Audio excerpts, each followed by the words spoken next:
And welcome back to the Crochet Crowd. In the workshop, we have this baby blanket. It is 32 inches by 32 inches square without a border. And so this is the graph that has been provided. So I'm almost done a real sample of this. And I noticed that I started getting antsy-pantsy and different things, and I want to give you some tips. One thing I did notice is that people online, when they do this, it's basically the information is on the bottom axis here and it's on the side. And I found myself getting really antsy-pantsy in the middle of it. So I was like way up here and I was having to read it coming way down.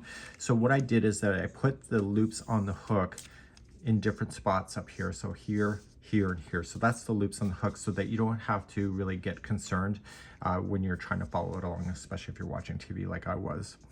The other thing I did notice is that I decided to put the ball color here. So we have A. I was using a gradient color and three of my colors are pretty close to each other and I was getting really antsy-pantsy about that. So I put the colors here.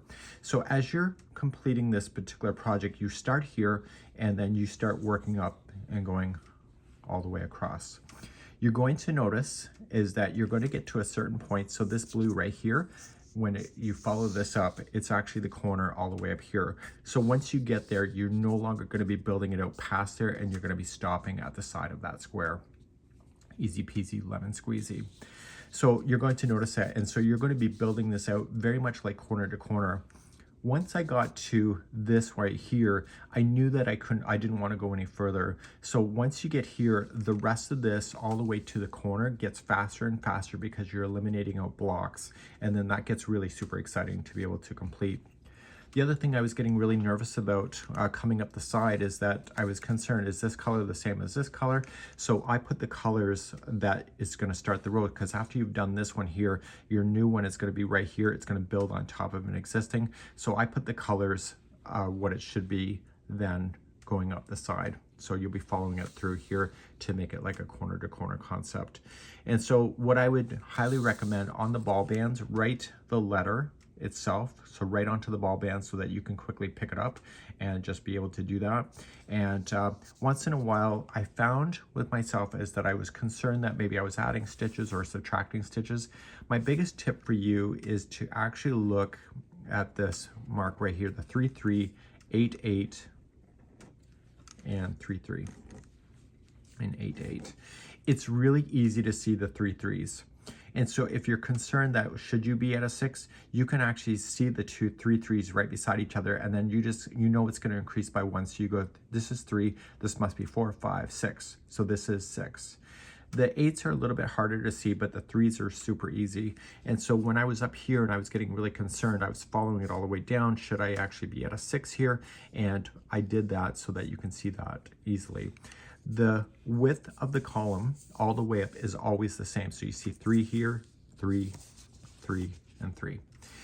The height of the row is always the same. So the first row here is always going to be 6 rows. And the next one's always going to be 7.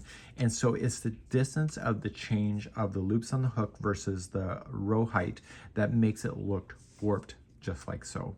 So I felt this was a pretty easy project to be able to complete. If anything, I dropped a stitch somewhere along the line. I think it was around a number 4. I only had 3 by accident. So what I did is that I decided not to frog it, and then I just added an extra stitch in to get myself back to 4. You're probably never gonna notice on the project. But what I would highly recommend is that if that happens to you and you identify it pretty easily, just add an extra stitch and get yourself back on track without having to rip out all your work. And yeah, so overall, it's a little bit slow going as you're working your way outward. But once you get to this point, as Daniel said to me, you're just looking for that halfway mark that you know that it's just going to start going through.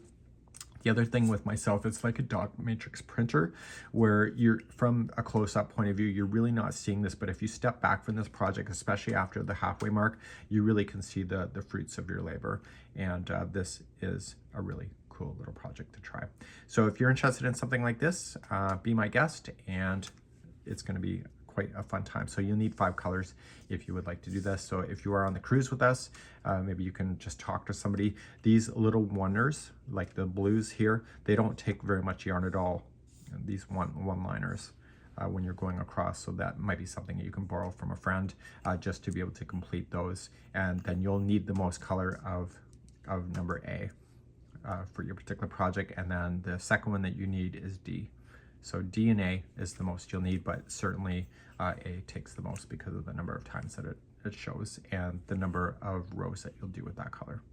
We hope you've enjoyed, and we'll hope to see your creativity online. And thank you so much for joining me on this course today.